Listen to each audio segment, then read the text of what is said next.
It served us well, and we're all proud of it. But later, it began to dwindle. Its efficiency began to dwindle. And my thinking, I do think that the reason was that certain things have changed. A lot of things have changed the world.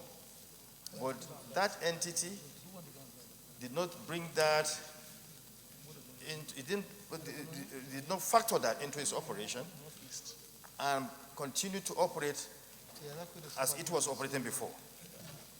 We have the emergence of ICT and so on and so forth. Now, this is what this bill is trying to address: to modernize the entity, to modernize the service by bringing in ICT and so on and so forth, and unbundling the entire entity.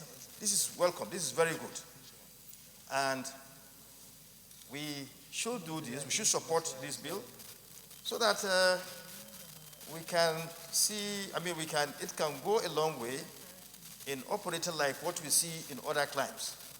You can see how efficient postal services of other nations are doing, the way they are operating.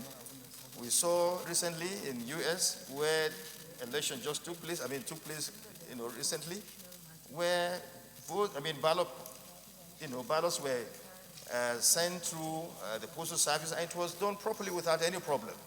So I think it's important to unbundle the Nigerian Postal Service, modernize its laws, allow modernity to come into play by bringing ICT and so on and so forth in its operation, so that we can all rely on it as we used to rely on it in our postal requirements, so that things will flow like the way it used to flow before in our postal system.